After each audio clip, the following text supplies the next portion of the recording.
Hello guys, good morning. So welcome back to my YouTube channel. This is Otoboy Zone. So mayroon tayong ginagawa ditong Nissan Serena. So ang issue nito guys ay maitim ang usok at minsan puti yung lumalabas. So check muna natin dito yung mga fluids nya. So okay pa naman yung fluids nya sa brake fluid. Tapos itong washer, so sa wiper washer nya mayroon naman tubig din. So check lang natin guys yung mga fluids dito sa reservoir nya. Medyo wala ng tubig. Ayan, madumi pa.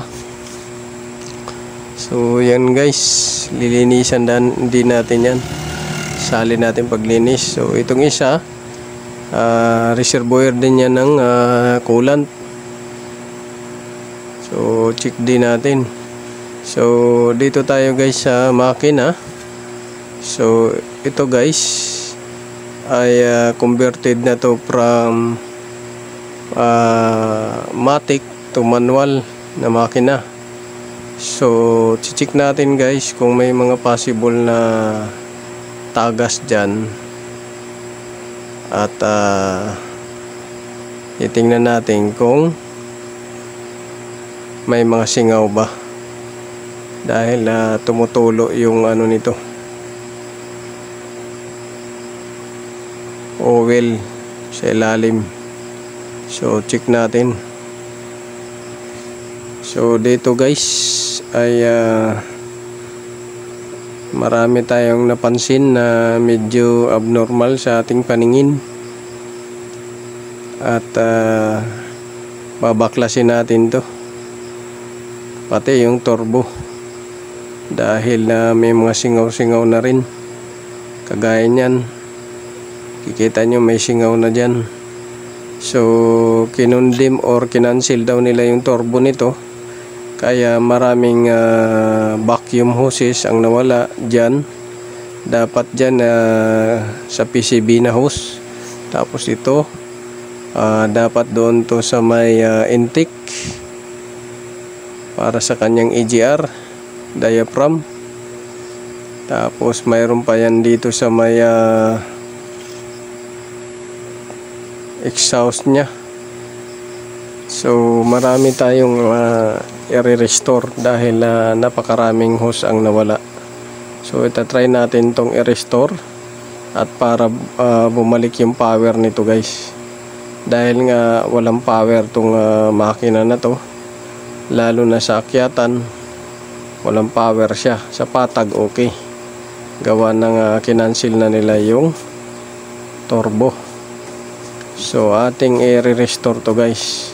Lilinisan natin yung map sensor, yung mga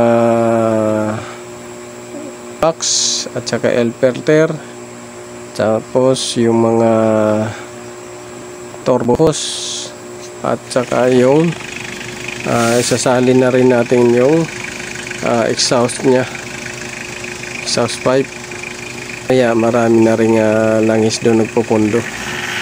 So guys, pagka binirit natin yan, susok na lalabas dyan.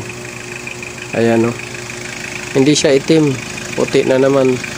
Minsan puti. So dalawa lang yan guys, pagpabago-bago. Kulang ng hangin, hindi sila magkaakma ng hangin at saka yung diesel. So yan yung ayusin natin para mawala yung usok na yan. So sundan nyo lang guys yung video para magkaroon kayo ng kalaman kung anong lilinisan natin dyan. So isa na rin tong turbo diaphragm nya, yung actuator nya. So hindi gumagalaw dahil missing yung hose.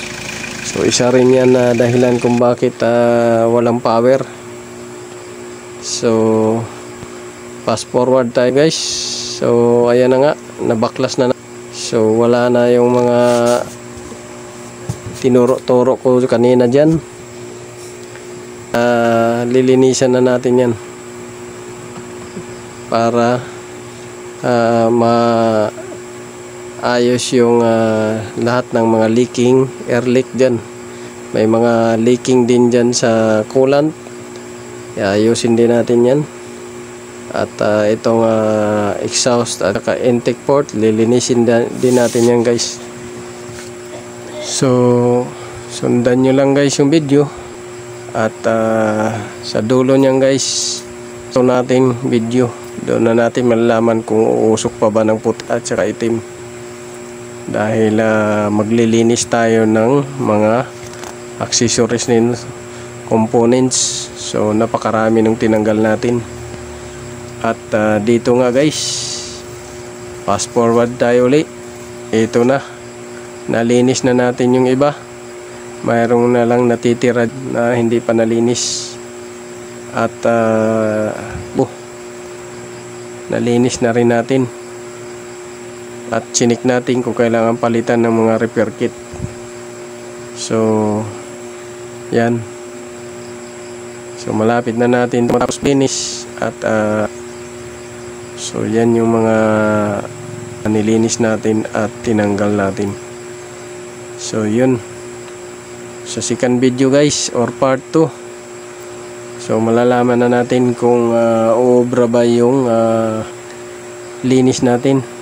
Ito yung minsan tinatawag nilang EGR cleaning or turbo cleaning din. So para magkaroon ng high boost nito makina, i-restore natin yung mga missing hoses. So yun lang guys.